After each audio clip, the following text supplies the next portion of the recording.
Bonjour à toutes et bienvenue sur le podcast La Femme Victorieuse. Mon prénom c'est Jessie et je suis la présentatrice de ce podcast. Donc j'ai décidé de faire l'enregistrement après mon 9 to 5, donc je viens juste de terminer le travail. Au cas où vous ne le savez pas, je travaille à la maison. Donc c'est facile en fait C'est plus facile on va dire de faire d'autres activités quand on travaille à la maison. On ne perd pas du temps dans les transports.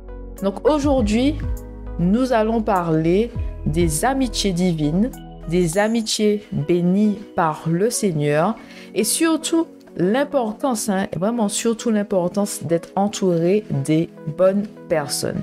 Allez, tout de suite, on commence. Sur le site lafemmevictorieuse.com, vous pouvez retrouver des prières pour avoir des amitiés divines, pour avoir des amitiés bénies par Dieu. Pour introduire en fait ce sujet, je vais juste vous lire ce que j'ai écrit avant les prières. Donc, tu es la somme des 5 personnes que tu fréquentes le plus. Prends le temps d'y penser. Les personnes qui nous entourent nous influencent beaucoup, plus que ce que nous imaginons. Leur façon de penser, leur façon de parler, leur humeur et leurs préférences nous influencent. C'est difficile de rester sur son chemin quand nous sommes entourés de personnes qui nous poussent ou nous incitent à faire des choses contre la volonté de Dieu. C'est difficile d'avoir la victoire avec Dieu quand nous avons personne à qui nous confier, nous confesser, c'est-à-dire juste dire les choses sans filtre. Juste dire les choses en fait que nous avons sous le cœur sans filtre. Juste dire voilà comment je me sens et tout. Et prier aussi pour nous. Par exemple, nos amis peuvent prier pour nous pour que nous puissions avoir des révélations divines avant de prendre une décision ou encore pour apaiser notre cœur car nous traversons des moments difficiles. Nous avons besoin des uns et des autres pour réussir et avoir la victoire avec Dieu. Il y aura des moments ou des saisons de nos vies où nous serons fatigués par la vie, fatigués de se battre, fatigués de tenir, fatigués de subir, fatigués d'attendre que la situation change. Est-ce que vous avez connu ça? Est-ce que vous avez connu cette fatigue de la vie? Moi, je vous avoue que ça m'est arrivé plusieurs fois dans ma vie, dans des saisons particulières où j'étais juste fatiguée. Je me disais, vous me lâchez et je tombe, tout simplement parce que j'en pouvais juste plus de la situation, de tenir, d'attendre et tout, d'espérer, et même des fois espérer ça fait mal. Donc on passe par là. J'ai remarqué que c'est surtout avec le temps, parce qu'à 20 ans, c'est la fraîcheur, mais après 30 ans, après avoir bataillé, après avoir tenu, en fait, on a beaucoup de difficultés dans la vie et parfois ça nous fatigue. C'est comme si on peut passer des différentes saisons à se battre et puis il y a une en particulier, on n'a juste plus envie d'avancer tout simplement. Donc c'est vraiment la fatigue de la vie, la fatigue de se battre, la fatigue de tenir. Et c'est la présence justement d'un ami, de cet ami qui nous aidera à tenir. Et à notre tour, nous serons là pour elle ou pour lui quand il aura besoin ou elle aura besoin de nous. Comme on dit chez moi, c'est en la main qu'à la vélote. Non, vraiment, en la main qu'à la vélote. J'aime beaucoup cette expression créole. Continuons. Une personne peut faire la différence dans ta vie. Juste une. Cette personne qui sera là pour toi dans chaque saison de ta vie, cet ami qui croit en toi, qui t'encourage, qui partage des choses profondes avec toi et cet ami avec qui tu peux prier. Tu sais que cette personne n'est pas dans ta vie par intérêt, mais parce qu'elle t'aime vraiment. Un amour sans intérêt. C'est-à-dire, de nos jours, il y a beaucoup de personnes qui sont amies avec d'autres parce qu'elles savent qu'elles peuvent obtenir quelque chose. Parce que c'est des fois, il y a plus de lumière sur cette personne-là. Donc, elle se colle à la lumière, vous voyez. Donc, il y a des personnes qui ont des titres de poste importants, qui ont une certaine influence et qui vont attirer justement des personnes qui sont là juste pour la lumière. Mais c'est pas pour elles, mais c'est pour que ce qu'elles apportent dans la vie.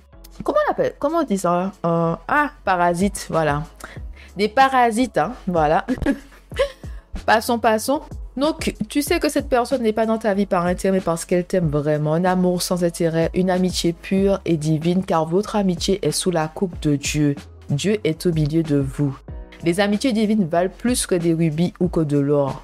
Et ça, c'est vrai, je vous jure que avoir les bonnes personnes, ça n'a pas de prix. Franchement, you cannot do life by yourself. You cannot do life by yourself. Vous pouvez pas faire votre vie seul. Vous avez besoin d'autres personnes autour de vous. Et pas n'importe qui, les bonnes personnes. Savoir que quelque part dans le monde, quelqu'un se soucie vraiment de toi et veut ton bien, cela n'a pas de prix. Dans le monde spirituel comme dans le monde physique, vous tenez la main. Il faut savoir quelque chose, c'est que quand quelqu'un prie pour toi, cette personne se tient à côté de toi dans le monde spirituel. Et si tu es élevé spirituellement, tu peux ressentir la présence de la personne. Quand tu pries pour quelqu'un ou quand quelqu'un prie pour toi, tu peux ressentir les choses. Tu peux ressentir que quelqu'un a prié pour toi et tu peux ressentir aussi quand tu pries pour quelqu'un que cette personne-là est à côté de toi. Ça veut dire que dans le monde spirituel, vous êtes l'une à côté de l'autre.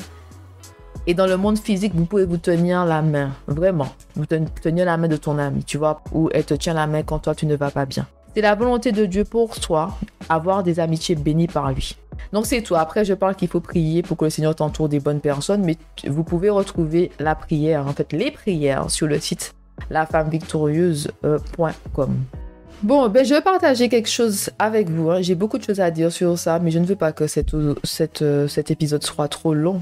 Vous me connaissez, les gens qui me suivent déjà sur YouTube, j'aime pas quand ça dure trop longtemps. Il faut être efficace, droit au but et tout, mais j'aime pas quand ça traîne trop. À moi, s'il n'y a pas le choix, je dois dire beaucoup de choses, je vais le faire, mais j'essaie toujours d'avoir des épisodes qui durent entre 15 et 30 minutes. Donc voilà. Donc je vais commencer par ça. À l'instant, je vais non plus pas dire à l'instant, il y a quelques heures. Il y a quelques heures à ma pause. Je précise à ma pause, s'il vous plaît, à ma pause. J'ai eu une discussion très brève sur justement cet esprit de division et cet esprit de contradiction. Et je disais à ma sœur de cœur qu'aujourd'hui, je ne peux pas rester à côté de personnes qui ont un esprit de division, un esprit de contradiction. Je ne vais pas rester à côté des personnes qui dégagent des énergies du mal en fait. Et je lui ai dit la raison pour laquelle je ne peux plus faire ça, c'est parce que je suis entourée aujourd'hui de bonnes personnes et qu'avec ces personnes-là, il y a un esprit d'amour, de sagesse, d'harmonie, de paix. Je répète, la paix, vraiment la paix. Et ce n'est pas par moi, c'est vraiment... J'ai fait confiance à Dieu avec mes relations amicales. Quand Dieu m'a dit de laisser certaines personnes, je l'ai fait. Quand le Seigneur a retiré certaines personnes de ma vie, je n'ai pas couru après ces personnes-là. J'ai dit, écoute, le Seigneur a fermé la porte, mais que la porte reste fermée. Et le Seigneur aussi a placé des personnes à travers ce que je fais avec la femme victorieuse. Donc, j'ai des sœurs en Christ. Et vraiment, il y a une harmonie, il y a une paix, il y a de l'amour qui se dégage. Et je sens vraiment que nous sommes dans le royaume de Dieu. C'est-à-dire que nous toutes, nous avons la volonté de faire. Écoutez bien ça, nous avons la volonté de faire la volonté de Dieu. Donc nous désirons vraiment faire la volonté de Dieu. Et ce qui fait que nous sommes dans l'harmonie et dans l'unité. Entendons-nous bien. Ça ne veut pas dire que nous sommes d'accord sur tout, mais on peut être d'accord de ne pas être d'accord. Et puis il y a toujours une façon d'exprimer les choses. On peut toujours exprimer notre désaccord avec amour et tendresse, sans agresser les autres.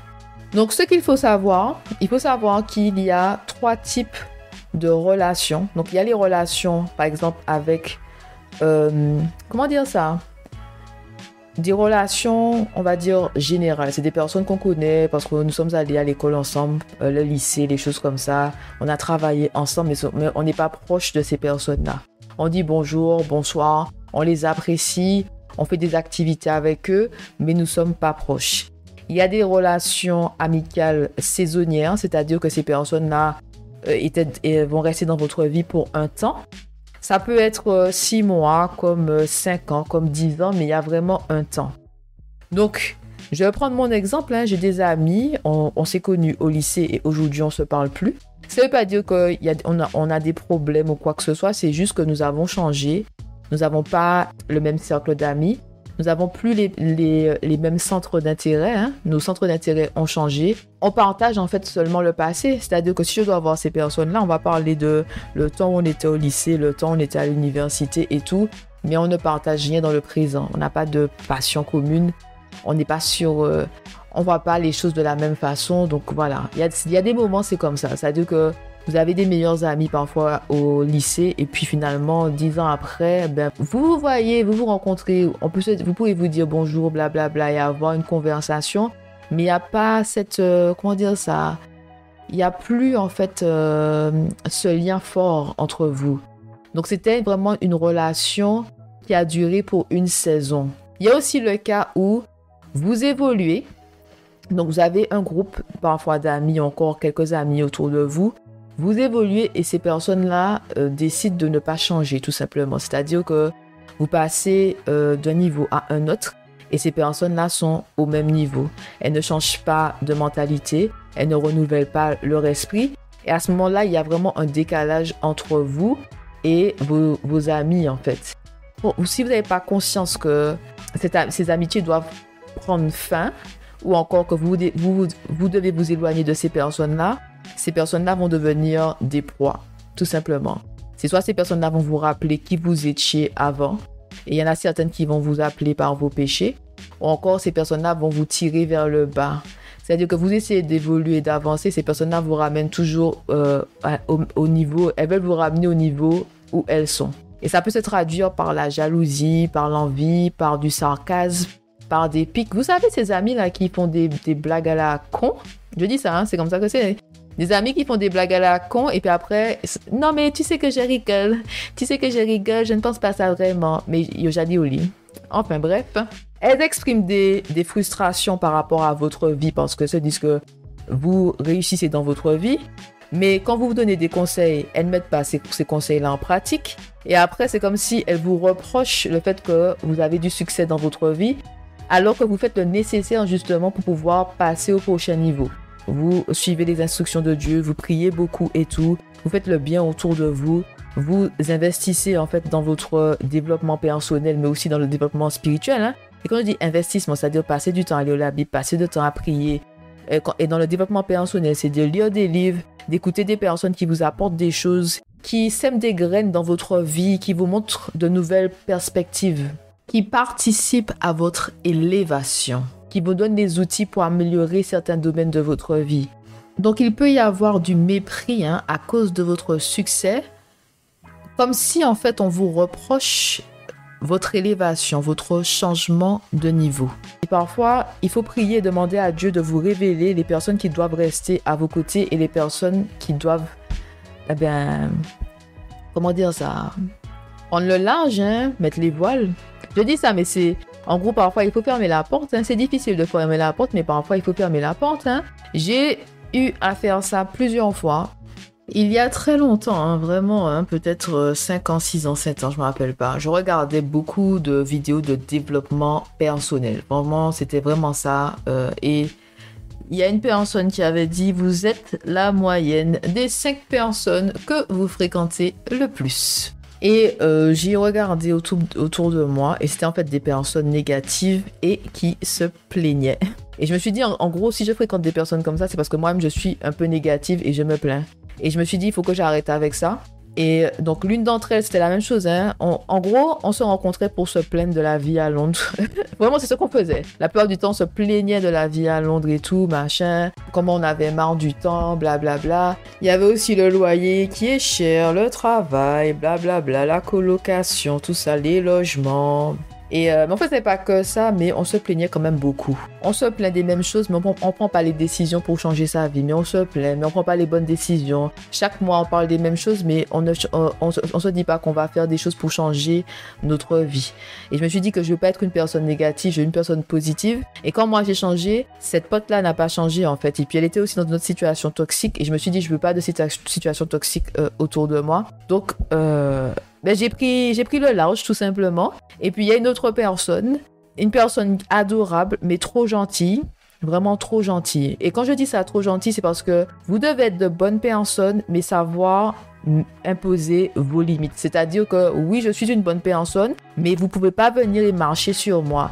Être chrétien, être enfant de Dieu ne veut pas dire accepter n'importe quoi. Il faut savoir mettre ses limites. Et quand vous savez pas faire ça, les gens marchent sur vous, ils profitent, ils abusent Et cette personne-là en question, elle se plaignait tout le temps. Elle me disait, oui, je comprends pas pourquoi les choses comme ça m'arrivent et tout, je comprends pas. Telle personne m'a fait ci, le travail m'a fait ça, tel truc encore. Mais j'ai dit, mais tu ne dis pas non. Tu ne dis pas aux gens ce que tu penses. Tu dis pas aux gens que c'est pas que tu sais pas comme ça que tu veux être traité. Tu laisses les personnes faire n'importe quoi avec toi.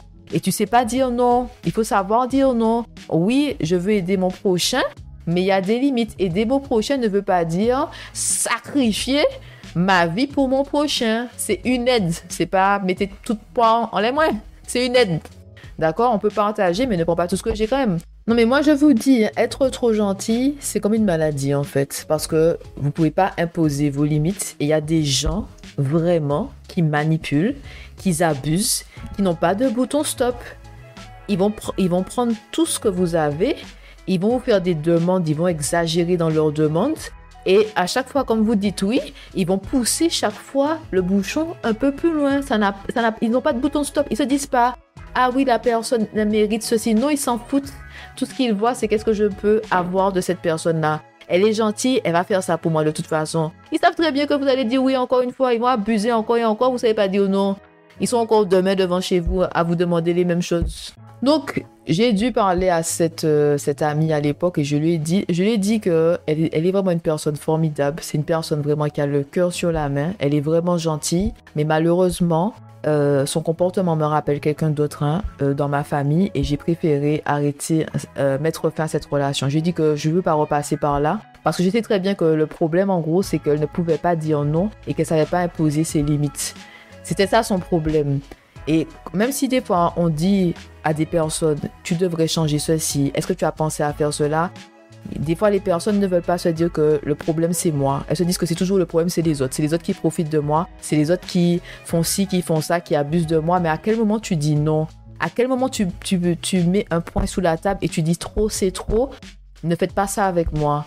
À quel moment tu fais ça? Et moi j'ai dit je peux pas rester regarder quelqu'un subir comme ça et venir se plaindre après tout le temps. J'ai dit à un moment, il faut faire des changements. Donc moi, c'était trop pour moi en fait, ce discours de victime, parce qu'à un moment, il faut faire des changements. Et comme je l'ai dit, certaines personnes ne sont pas prêtes en fait à se remettre en question et faire le nécessaire pour que leur vie change. À un moment, il faut apprendre à dire non, tout simplement. Il faut dire non. Et moi, je n'étais pas prête à regarder quelqu'un subir et entendre les mêmes plaintes. Chaque mois, c'était même bail là. Chaque fois, c'est la même histoire. Et je sais déjà très bien qu'est-ce qu'il faut faire. Donc moi, qu'est-ce que j'ai fait? J'ai pris le large, tout simplement. Donc c'est deux occasions, vraiment, où j'ai dit non, je peux pas. Situation toxique, cycle infernal, abus qui se répète comme ça. J'ai dit je peux pas. Et aussi, c'est du fait de cette enfance difficile. J'ai dit je peux pas, je supporte plus les environnements toxiques et les personnes abusives.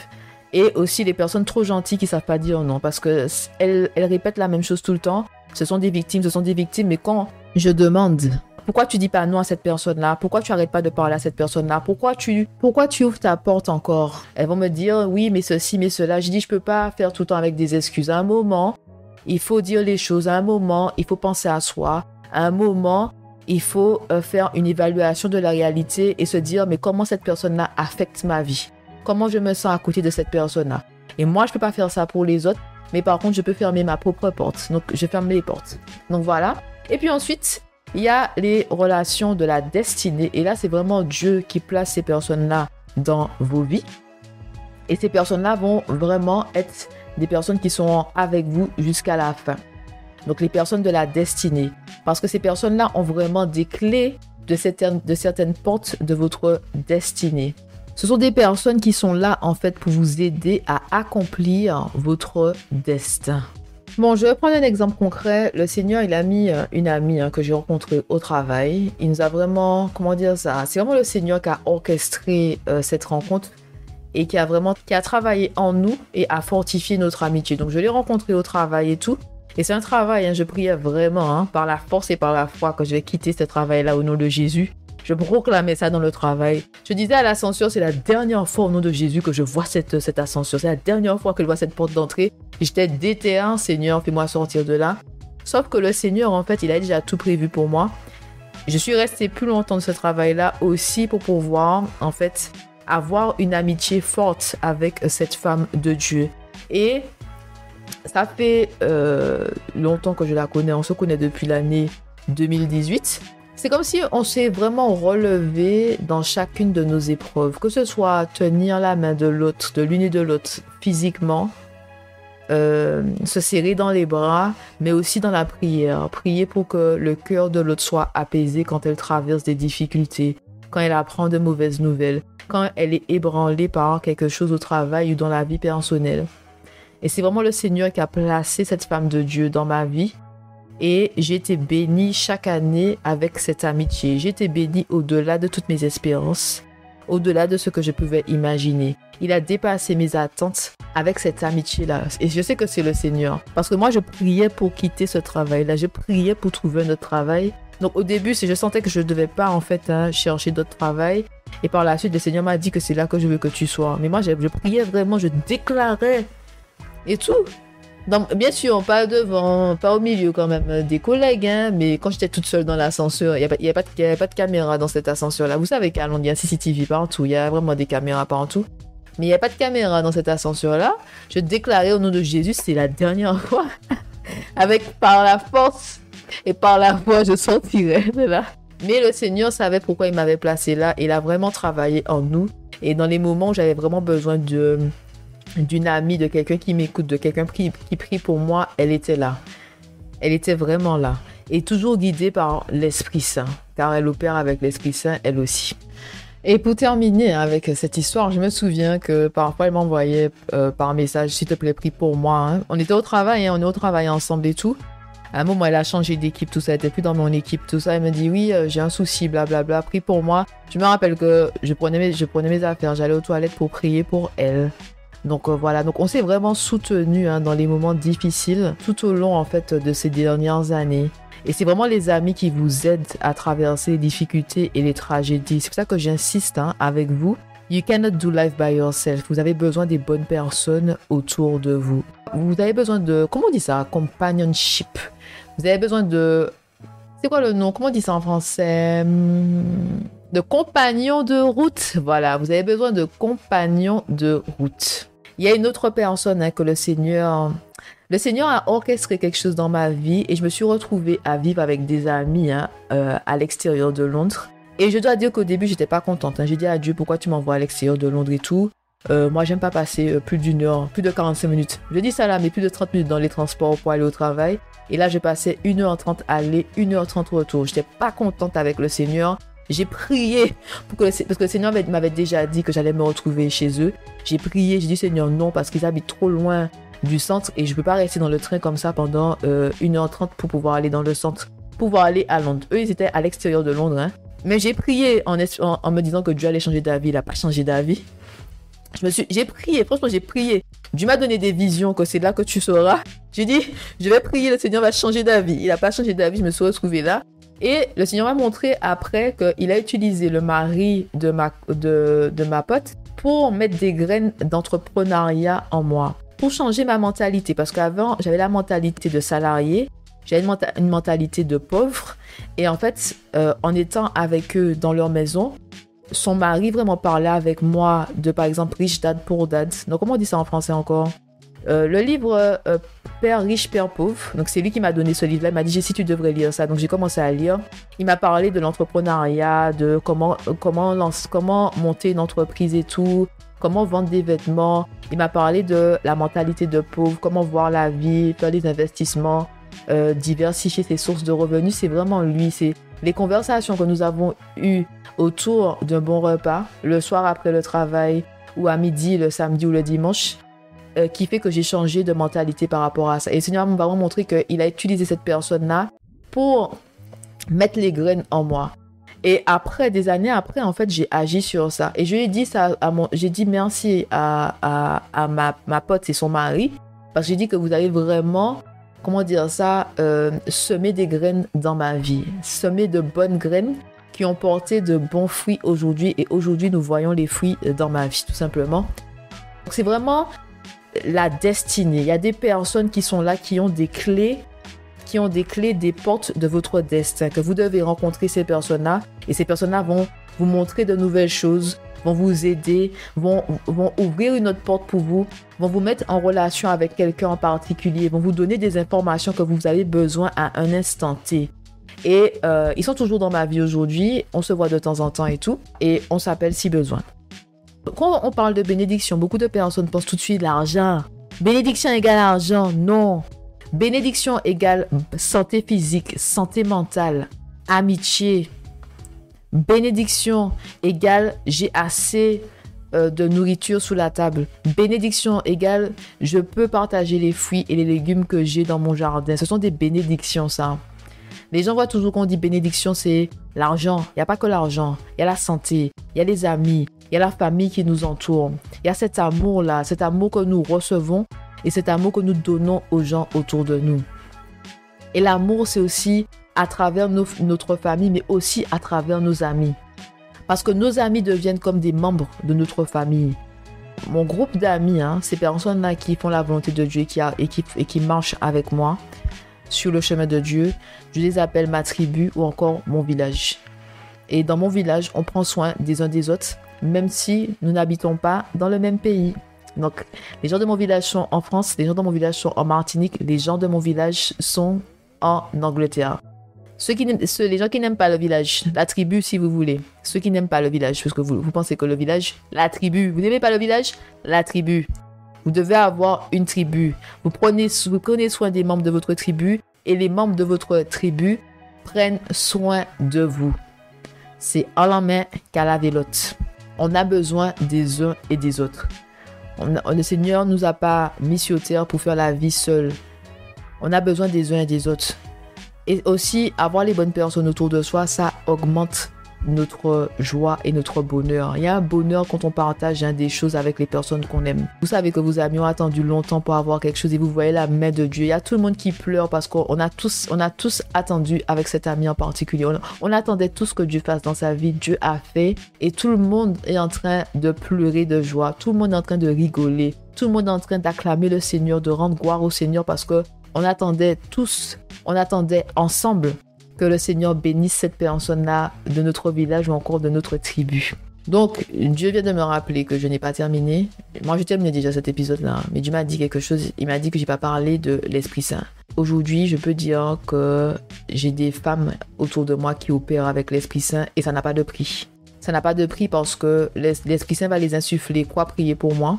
L'Esprit Saint va leur dire si je me sens bien, je me sens pas bien. Elles ont des fois des révélations divines sur ma vie. Je vais parler, elles auront les bons mots. Et aussi, l'Esprit Saint nous aide vraiment à fortifier notre amitié parce que l'Esprit Saint nous guide dans tout ce que nous faisons. Donc, comme je disais, il y a vraiment cette inspiration de l'Esprit Saint par rapport à ce qu'il faut dire, ce qu'il faut partager, mais aussi ce qu'il faut faire. Et c'est beaucoup plus facile quand nous avons des femmes de Dieu. Par exemple, le Seigneur vous dit, demandez à telle personne telle chose. Elle va prier en fait. Elle va prier. Elle va lire votre message. Elle va ressentir des choses spirituellement. Et elle va confirmer dans la prière. Elle va dire, voici ce que Dieu m'a dit par rapport à ça. Donc, je vais faire ça pour toi. Et comme ce sont des femmes soumises à Dieu, des femmes qui opèrent avec l'Esprit Saint, c'est-à-dire que elles perçoivent des choses, elles reçoivent des confirmations dans la prière et tout. Elles sont sensibles au monde spirituel parce que l'Esprit Saint est en elles. Il n'y a pas d'esprit de rébellion en elles. Si le Seigneur dit de faire telle chose, elles vont faire telle chose, tout simplement. Il faut savoir que le Seigneur place des fois nos bénédictions dans les mains des autres. Le Seigneur vous a promis quelque chose, il vous a dit que telle chose allait se passer, telle porte allait s'ouvrir. Quand vous priez, quand vous suivez le Seigneur vous dit que telle personne a quelque chose, que j'ai donné à telle personne ce que tu as besoin. Donc, il y a quand même cette démarche à faire, à aller vers la personne et demander, par exemple, est-ce que je te demande ceci, cela, blablabla. Et cette personne-là les enfants de Dieu vont prier pour avoir une confirmation, pour savoir, ok, est-ce que le Seigneur me donne ces instructions-là de faire ci ou ça. Et quand ils vont recevoir de l'Esprit Saint, l'Esprit Saint va confirmer en fait les instructions de Dieu. Ils vont agir. Donc ces femmes-là vont agir tout simplement. Elles vont agir. Elles vont pas en fait essayer de raisonner ou de comprendre les choses à leur niveau. C'est spirituel tout simplement. Parce que des fois, quand le Seigneur nous dit de faire des choses, ça n'a pas de sens. Et c'est difficile, hein, j'insiste vraiment sur ça. C'est très difficile d'expliquer à quelqu'un qui n'a pas donné sa vie à Dieu, à quelqu'un qui n'opère pas avec l'Esprit Saint, à quelqu'un qui n'est pas soumis à Dieu. Hein. Vous pouvez reconnaître que le Seigneur existe, faire des pratiques religieuses, mais ne pas avoir de relation avec Dieu ou ne pas être soumis à Dieu. Être soumis à Dieu, faire la volonté de Dieu, c'est un choix personnel. C'est un choix de se dire que je mets tout devant toi, Seigneur. Il y a beaucoup de personnes qui croient en Dieu, qui vont à l'église, qui font des pratiques religieuses, mais qui n'ont pas donné leur vie à Dieu et qui ne sont pas sous l'autorité de Dieu. Il y a vraiment une différence. Être sous l'autorité de Dieu, faire la volonté de Dieu, c'est être dans son royaume, tout simplement. Et les personnes qui sont dans le royaume de Dieu, en tout temps, cherchent la volonté de Dieu, que cela ait un sens ou pas. Maintenant, quand vous parlez avec des personnes qui sont plus dans le monde, dans la société, qui n'ont pas en fait des révélations divines, qui n'ont pas de connaissances, qui ne savent pas comment le Seigneur opère, vous êtes toujours confronté à la société, à la logique, à la sagesse humaine, à l'intelligence humaine. Et vous vous retrouvez à expliquer des choses que vous ne pouvez pas expliquer parce que c'est spirituel. Quand Dieu dit de faire quelque chose, il n'y a pas vraiment de raison. Et c'est difficile de justifier ce qu'on fait quand on marche avec la foi. Parce que quand on marche avec la foi, c'est ne pas avoir de choses tangibles dans la main. C'est de croire en fait qu'on a déjà reçu ce qu'on a demandé. C'est de croire que Dieu a déjà fait ce qu'il a promis, mais sans avoir de preuves tangibles. C'est-à-dire qu'il n'y a pas de billet d'avion, il n'y a pas un contrat qui est signé, il n'y a rien de tangible pour montrer que le Seigneur a dit qu'il va faire ça, il va faire ça. Il y a juste la conviction personnelle, dans le sens qu'on ressent que le Seigneur nous a fait la promesse. On perçoit des fois dans le monde spirituel avec des visions, même dans les rêves aussi. Mais pour expliquer ça à quelqu'un qui n'a pas donné sa vie à Dieu, qui n'opère pas avec l'Esprit Saint, qui n'a pas de révélation divine, qui n'a pas de connaissance, c'est très difficile parce que les personnes vont vous poser des questions qui sont logiques. Et ces personnes-là vont vraiment faire appel à la logique. Et quand vous écoutez les personnes, hein, mais ça a un sens ce qu'elles disent en fait. Hein, ça a un sens, mais sauf que suivre le Seigneur, ça n'a pas de sens parfois. Parfois, on ne peut pas justifier les choses avec la logique de ce monde. Parce que le Seigneur agit avec la sagesse divine. Car le Seigneur, c'est lui qui connaît les plans divins. C'est lui qui sait où se trouvent nos bénédictions, dans quelle main il a mis, derrière quelle porte nos bénédictions se trouvent.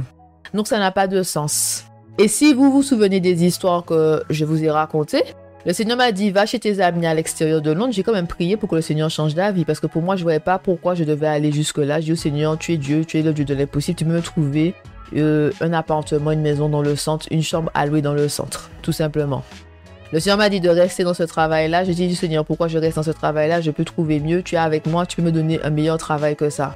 Donc moi, j'ai appliqué ma logique contre les instructions de Dieu. Je me suis dit, je vais faire mon possible pour que Dieu change d'avis, je vais prier, mais le Seigneur connaît les plans divins. Donc voilà, ça c'était il y a des années. C'était vrai en 2017 et 2018. Je n'avais pas encore ce niveau spirituel. Hein. Je n'avais pas encore toutes ces connaissances et la sagesse aussi divine, tout ça. Donc voilà, mais vous voyez expliquer, Dieu m'a dit quelque chose, j'ai dit logiquement, Seigneur, s'il te plaît, tu es le Dieu de l'impossible, tu peux me trouver un logement beaucoup plus près que ça. Mais le Seigneur avait déjà ses plans, il savait pourquoi il m'a placé par là. Et si vous avez justement des amis qui ont l'Esprit Saint, ces amis-là vont vraiment, comment dire ça, venir en accord avec le Seigneur. Ces amis vont dire, voilà ce que je ressens, j'ai prié pour toi, voici ce que je ressens, voici ce que l'Esprit Saint m'a dit, voici ce que l'Esprit Saint m'a montré. Voilà la confirmation. Donc c'est beaucoup plus facile quand nous sommes entourés par des femmes de Dieu qui opèrent avec l'Esprit Saint, qui sont soumises à Dieu, qui sont sous l'autorité de Dieu. Bon, mon dernier exemple, c'est ma pote qui m'a offert un album. Mais c'est un album photo qu'on peut personnaliser. Donc, on peut coller les photos dessus, on peut rajouter des choses, on peut rajouter des écrits, tout ça. Donc, elle m'a offert ça. Et elle a écrit « La femme victorieuse » dessus. Je ne sais pas si c'était pour mon anniversaire ou pour Noël qu'elle m'avait offert cet album. Mais je lui ai juste dit, écoute, je veux juste une carte. Moi, je suis très carte. J'aime beaucoup les cartes postales, les cartes. Hein. Mais ça, c'est vraiment en Angleterre. Hein, que, voilà, on envoie des cartes point oui, point non ici dans ce pays. J'ai dit, je veux juste une carte et je veux juste que tu m'offres un cadeau qui coûte moins de 10 euros, 10 pounds, 10 livres sterling. Et elle m'a dit que quand je lui ai dit ça, elle s'est demandé, waouh, comment je vais faire pour lui donner quelque chose de bien et de moins de 10 euros. Mais j'ai dit, je veux pas que tu utilises ton argent cette année. Voilà. Et moi, moi, j'aime beaucoup les cadeaux du cœur. En fait, moi, je m'en fous en fait du prix du cadeau, mais ça doit venir du cœur. Ce qui importe pour moi quand on me fait un cadeau, c'est le cœur, et c'est aussi que la personne m'explique pourquoi elle a choisi ça pour moi. Pas bah m'en bagaille pour bah m'en bagaille parce que m'a dit comment ou ils aient l'argent là pour rien. Je vais pas traduire ça, nous passons. Elle m'a dit qu'elle a prié, qu'elle a attendu que l'Esprit Saint la guide et l'Esprit Saint a mis ça dans son cœur. Et quand j'ai vu ça, j'ai dit ça c'est la vision, tu m'as donné la vision de Dieu, la femme victorieuse. Et c'est quand elle m'a donné ça, elle a écrit des choses à l'intérieur et je lui ai dit, en fait tu me connais vraiment et c'est vraiment Dieu qui t'a inspiré pour me donner ce cadeau-là. Et j'ai changé en fait le nom de je suis une femme victorieuse pour la femme victorieuse. Et pour moi, il y avait un sens dans tout ça. La femme victorieuse, c'est beaucoup mieux que je suis une femme victorieuse. La femme victorieuse, c'est plus, il y a plus d'impact avec ce nom-là. Et ça représente aussi toutes les femmes qui se battent dans leur vie pour pouvoir réussir avec le Seigneur. Pas seulement moi, mais vraiment tout le monde. Ça inclut tout le monde en fait. Donc voilà, c'est tout pour aujourd'hui. C'était vraiment le dernier exemple par rapport à ce sujet, les amitiés divines. Donc pour les personnes qui parlent en anglais couramment, j'ai un autre site sous mon nom www.jessyrl.com, RL-H-E-R-E-2-L-E. Et j'ai aussi un autre podcast, In Love with Love, mais tout est en anglais. Franchement, c'est en anglais. C'est un podcast sur l'amour. Donc, mais c'est pas l'amour seulement entre un homme et une femme, mais c'est aussi l'amour entre amis. C'est l'amour entre une mère et leurs enfants. C'est l'amour vraiment dans un sens large. C'est-à-dire que ça s'arrête pas à l'amour entre un homme et une femme. C'est vraiment l'amour selon la volonté de Dieu. Donc, je parle vraiment de l'amour pur, l'amour que Dieu nous donne, mais aussi l'amour que nous donnons aux autres. Quand on reçoit l'amour de Dieu, c'est plus facile d'aimer les autres autour de nous. Vous savez très bien quand les personnes n'ont pas Dieu dans leur vie, parce que c'est difficile d'aimer quand on ne reçoit pas l'amour de Dieu. Et je dis pas dans le sens que le Seigneur n'aime pas ses enfants, mais il faut recevoir l'amour, il faut le ressentir pour pouvoir le donner aux autres. Parce que quand on ressent l'amour de Dieu est débordant, que notre vase en fait est plein et notre vase aussi, ça déborde. Donc c'est parce que je reçois l'amour tous les jours que je peux aimer mon prochain, parce que l'amour que Dieu me donne est débordant. Donc moi je peux aimer les autres. Donc la source c'est qui? C'est le Seigneur. Parce que le Seigneur me donne l'amour, parce que le Seigneur est bon avec moi, parce que je reçois la grâce de Dieu, que je peux faire ça pour mon prochain, que je peux aimer mon prochain, que je peux étendre ma grâce sur mon prochain parce que je reçois la grâce de Dieu. Donc voilà, donc c'est tout pour aujourd'hui. Je vous remercie beaucoup. La femme victorieuse revient le 26 septembre sur les autres plateformes. Merci encore de m'avoir suivi jusqu'à la fin et puis on se retrouve bientôt. Allez, bye bye. I'm out.